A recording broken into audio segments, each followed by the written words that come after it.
गृह मंत्री अमित शाह कार्यक्रम में शामिल हो रहे हैं, लिए चलते हैं आपको। भेजने के प्रयास भी लगातार जारी रखे हुए हैं। आज की ये बेहद महत्वपूर्ण प्रेस वार्ता आजादी के अमृत महोत्सव से जुड़ी कुछ महत्वपूर्ण व रोमांचक जानकारी साझा करने के लिए है। क्या है ये खास जानकारी, इस बात को देश के सामने रखने के लिए अब मैं बहुत ही विनम्रता के साथ आमंत्रित करना चाहता हूं केंद्रीय गृह एवं सहकारिता मंत्री श्री अमित शाह जी को कि कृपया वो हम सभी के साथ आजादी के अमृत महोत्सव से जुड़ी इस महत्वपूर्ण जानकारी को साझा करें। माननीय श्री अमित शाह जी। मित्रों, आप सभी का आज की इस प्रेस वार्ता में स्वागत है। जैसा कि आप सभी जानते हैं, आजादी के अमृत महोत्सव के अवसर पर देश के प्रधानमंत्री जी 28 मई को संसद का नवनिर्मित भवन राष्ट्र को समर्पित करेंगे। एक प्रकार से ये नया संसद भवन प्रधानमंत्री जी की दूरदर्शिता का प्रमाण है, जो नए भारत के निर्माण में हमारी सांस्कृतिक विरासत, परंपरा और सभ्यता को आधुनिकता से जोड़ने का एक सुंदर प्रयास है। इस नई संरचना को रिकॉर्ड समय में बनाने के लिए करीब करीब 60,000 के आसपास श्रम योगियों ने अपना योगदान दिया है। इस अवसर पर प्रधानमंत्री जी इस सभी श्रम योगियों का सम्मान भी करेंगे। इसके साथ साथ एक और महत्वपूर्ण घटना होने जा रही है, जिसकी आपको सूचना देने के लिए आज मैं यहां उपस्थित हुआ हूं। इस अवसर पर एक ऐतिहासिक घटना पुनरावर्तित हो रही है। एक ऐतिहासिक परंपरा पुनर्जीवित भी हो रही है। अभी स्क्रीन पर आप एक सुंदर वस्तु को देख रहे हैं। राजसी लगती है वस्तु, इसके पीछे युगों से जुड़ी हुई एक परंपरा छिपी है। इसको तमिल में सेंगोल कहा जाता है और इस शब्द का अर्थ संपदा से संपन्न और ऐतिहासिक है। आज मैं आप सभी को इसको साझा करने के लिए यहां पर उपस्थित हुआ हूं। यह एक हमारी बहुत पुरानी सभ्यता से जुड़ी हुई प्रथा है, जिसकी गहरी जड़ें देश की परंपराओं में समाहित है। आजादी के अमृत महोत्सव में प्रधानमंत्री जी ने जो कुछ लक्ष्य तय किए थे, उसमें एक लक्ष्य हमारी ऐतिहासिक परंपराओं का सम्मान और उसका पुनर्जागरण भी था। उसी लक्ष्य की परिपूर्ति के लिए आज मैं आपके सामने इसकी इंफॉर्मेशन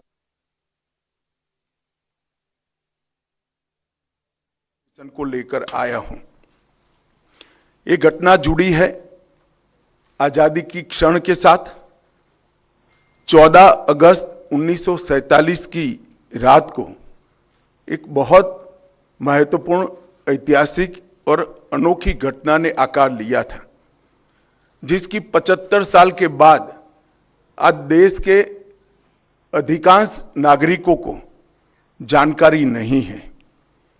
यह सेंगोल जो अभी आपने स्क्रीन पर देखा था, उसने हमारे इतिहास में एक अहम भूमिका निभाई है और ये सेंगोल अंग्रेजों से भारतीयों के साथ सत्ता के हस्तांतरण का एक प्रतीक बना था। इस घटना के ऐतिहासिक महत्व को जानने के बाद आप सभी को आश्चर्य होगा कि इतने सालों तक ये हमारे सामने क्यों नहीं आई। जब इसकी जानकारी प्रधानमंत्री जी को मिली, इस पर गहराई से विचार करने के बाद प्रधानमंत्री जी ने इसकी गहन जांच के आदेश दिए और फिर निर्णय लिया कि गौरवमयी प्रसंग को ध्रुव तारे के समान, परंपराओं के ध्रुव तारे के समान देश के सामने रखना चाहिए। इसीलिए हमारे नए संसद भवन के लोकार्पण के दिन को चुना गया। अब मैं थोड़ा इस घटना के बाद में आपको बताऊंगा। 14 अगस्त 1947 की रात को लगभग 10:45 पर पंडित जवाहरलाल जी के ने विशेष रूप से तमिलनाडु से आए हुए अधिनम से सेंगोल को स्वीकार किया था। उन्होंने इसे अंग्रेजों से भारत को सत्ता प्राप्त करने के प्रतीक के रूप में पूर्ण विधि विधान के साथ स्वीकार किया था। पंडित नेहरू ने 14 अगस्त की रात को अपने निवास पर कई नेताओं की उपस्थिति में सेंगोल स्वीकार कर सत्ता के हस्तांतरण की प्रक्रिया को एक प्रकार से पूरा किया था, जिनमें श्री राजेंद्र प्रसाद भी थे, जो बाद में हमारे राष्ट्रपति बने। ये घटना क्यों और कैसे हुई, हम सब जानते हैं कि सन 47 में भारत को आजादी देने का जब निर्णय हुआ, तब लॉर्ड माउंटबेटन को ये प्रक्रिया को निर्विघ्न समाप्त करने के लिए भारत के वाइसरॉय बनाकर भेजा गया। जब ये प्रक्रिया करने का समय आया, तब लॉर्ड माउंटबेटन, क्योंकि इंग्लैंड से आते थे, इनको हमारी सांस्कृतिक और पारंपरिक व्यवस्थाओं की जानकारी नहीं थी। उन्होंने पंडित जवाहरलाल नेहरू जी को ये प्रश्न किया कि ब्रिटिश से भारतीयों के हाथ में सत्ता का हस्तांतरण के प्रतीक के रूप में कौन सा विशिष्ट परंपरागत समारोह का आयोजन किया जाना चाहिए। पंडित जी भी कंफ्यूज थे। उन्होंने थोड़ा समय मांगा और कहा कि मैं साथियों से चर्चा कर आपको इसके बारे में जानकारी दूंगा। पंडित जवाहरलाल नेहरू जी ने चर्चा करने के लिए अपनी पसंदगी बहुत अनुभवी स्वतंत्रता सेनानी, दार्शनिक, भारतीय परंपराओं के जानकार, इतिहास के मर्मज्ञ ऐसे विद्वान सी राजगोपालाचारी पर नियुक्त की, जिनको हम राजा जी के नाम से जानते हैं। उन्होंने ये बात को राजा जी के सामने रखा। राजा जी ने अनेक पुराने ग्रंथों का अभ्यास कर, अनेक प्रक्रियाओं को स्टडी कर साम्राज्यों के समय में सत्ता के हस्तांतरण की प्रक्रिया का एक सटीक इतिहास रेखांकित कर इस सेंगोल की प्रक्रिया को चिन्हित किया और पंडित नेहरू को बताया कि हमारे यहाँ हमारी परंपरा में इस सेंगोल के माध्यम से सत्ता के हस्तांतरण की प्रक्रिया को अधिकृत किया गया है। और इस प्रकार ये प्रक्रिया तय हुई और पंडित नेहरू ने पवित्र सेंगोल को तमिलनाडु के अधिनम से स्वीकार कर अंग्रेजों से भारतीयों के हाथ में सत्ता के हस्तांतरण को आकार दिया। वही क्षण था जब पंडित नेहरू ने सेंगोल को स्वीकार किया, जब हम जिसको स्वतंत्रता कहते हैं, इसका सटीक स्तन था। इस अनुष्ठान का उद्देश्य इस तथ्य का स्वीकारीकरण है कि भारत में विदेशी शासन भारत के लोगों के पास एक ऐसी आध्यात्मिक प्रक्रिया से आई जो प्राचीन और भारत की सुदृढ़ परंपरा है। पंडित नेहरू ने इस अनुष्ठान के संपादन के लिए दक्षिण के मठाधिपति को स्वीकार कर आगे चले, जिससे पता चलता है कि उनका उद्देश्य भारत की भावात्मक एकता और आध्यात्मिक एकीकरण का था। सेंगोल के अर्थ और इतिहास में थोड़े डिटेल में जाते हैं तो सेंगोल का अर्थ बड़ा गहरा है। सेंगोल शब्द तमिल भाषा के सेम्मई शब्द से बना गया है। इसकी व्युत्पत्ति सेम्मई से आती है, जिसका अर्थ और भाव नीति परायणता से है। यह एक तमिलनाडु के प्रमुख धार्मिक मठ के महंतों द्वारा ये सेंगोल जो आप अभी देख रहे हैं स्क्रीन पर, ये अभिमंत्रित है। गंगा जल से उसको सेम्मई से आती है, जिसका अर्थ और भाव नीति परायणता से है। यह एक तमिलनाडु के प्रमुख धार्मिक मठ के महंतों द्वारा ये सेंगोल जो आप अभी देख रहे हैं स्क्रीन पर, ये अभिमंत्रित है। गंगा जल से उसको पवित्र किया गया है। इस पर पवित्र नंदी अपना अटल दृष्टि और स्थिरता के साथ विराजमान है। और ये जो सेंगोल है वो चोला साम्राज्य के समय से, मतलब 8वीं शताब्दी से चली आ रही हमारी अपनी भारतीय सभ्यतागत प्रथा का एक अनुसरण करने के लिए ये प्रथा को बना दिया गया था। आप सभी जानते हैं चोला साम्राज्य सदियों से हमारे उपमहाद्वीप में एक महत्वपूर्ण साम्राज्य रहा, जिसने 21 राजाओं ने बड़े लंबे अरसे तक 800 साल से ज्यादा समय तक इस देश के एक महत्वपूर्ण हिस्से पर शासन किया।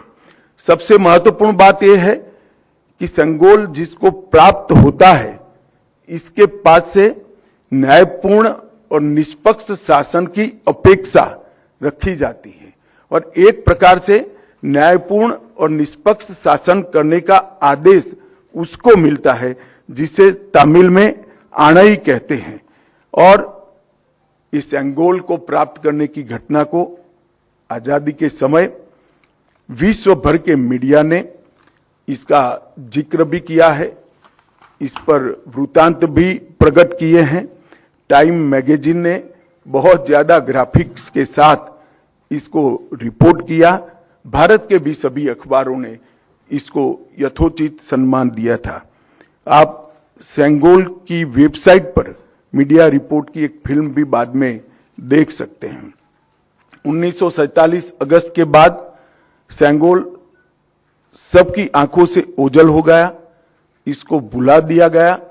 मगर एक विद्वान और पूजनीय सम्माननीय व्यक्ति ने इसको आजादी के 31 साल के बाद 15 अगस्त 78 को परमाचार्य श्री चंद्रशेखर सरस्वती स्वामीगल ने अपने अनुयायी डॉक्टर B.R. सुब्रमण्यम को सेंगोल वृत्तांत का वर्णन किया, जिसको डॉक्टर सुब्रमण्यम ने अपनी किताबों में उचित स्थान देकर उल्लेखित किया है। तमिल मीडिया ने भी परमाचार्य की चर्चा को प्रमुखता से जगह दी और उसे जीवित रखा है। हम सब परमाचार्य के इसके लिए कृतज्ञ हैं। दिलचस्पी की बातें हैं कि तमिलनाडु सरकार ने भी इस भूमिका को गर्व के साथ प्रकाशित किया है। यह 2021-22 का HR&CE पॉलिसी नोट जो अभी आप स्क्रीन पर देख रहे हैं उसमें दर्ज है। इस पर पैरा 24 में इसकी प्रक्रिया को ढंग के साथ वर्णित किया गया है। हमारी सरकार का मानना है कि इस पवित्र सेंगोल को किसी संग्रहालय में रखना अनुचित है। सेंगोल की स्थापना के लिए संसद के भवन से अधिक उपयुक्त और पवित्र और उचित स्थान कोई हो ही नहीं सकता। इसलिए जब संसद भवन का देश को समर्पण होगा, उसी दिन आदरणीय प्रधानमंत्री नरेंद्र मोदी जी बड़ी विनम्रता के साथ तमिलनाडु से आए हुए अधिनियम से सेंगोल को स्वीकार करेंगे और अत्यंत आदरपूर्वक माननीय लोकसभा के अध्यक्ष के आसन के समीप सम्मान के साथ इसको स्थापित करेंगे। मैं मानता हूं कि भारतीय परंपराओं से जुड़ने का एक विरल और महान क्षण होगा। नए भारत को हमारी परंपराओं के साथ, हमारे इतिहास के साथ और हमारे अध्यात्म के साथ उसी क्षण से एक नया अनुसंधान होगा। सेंगोल की स्थापना 1947 की भावनाओं को फिर से एक बार अविस्मरणीय बनाएगी। यह सेंगोल जो है असीम आशाएं, अनंत संभावनाएं और एक मजबूत, स्वतंत्र और समृद्ध राष्ट्र के निर्माण का संकल्प है। यह अमृत काल का प्रतिबिंब होगा जो भारत को अपने विश्व में यथोचित स्थान ग्रहण के लिए गौरवशाली क्षण का साक्षी बनेगा। यह ऐतिहासिक योजना अधिनियम के अध्यक्षों से विचार विमर्श कर बनाई गई है। यह सभी 20 अधिनियम के अध्यक्ष इस शुभ अवसर पर उपस्थित रहेंगे, जो प्रधानमंत्री जी को सेंगोल अर्पण करेंगे और इस पवित्र अनुष्ठान की पुनः-स्मृति में अपना आशीर्वाद भी प्रदान करेंगे। इसके लिए मैं उनके प्रति आभार व्यक्त करता हूं। और एक बहुत हर्ष की बात है कि 14 अगस्त 1947 की प्रक्रिया में जो स्वयं उपस्थित थे, वो 96 साल के वुमिंडी बंगारू चेट्टी भी इस कार्यक्रम में सम्मिलित होने वाले हैं। उनका आशीर्वाद भी इस कार्यक्रम को मिलेगा। यह घटना का दूरदर्शन और दी हुई लिंक से सभी मीडिया के माध्यमों से जीवंत प्रसारण देश भर के दर्शकों के लिए, नागरिकों के लिए भी होगा। और अब हम एक डिटेल फिल्म ये पूरी प्रक्रिया पर सांस्कृतिक विभाग ने बनाई है, इसको देखेंगे।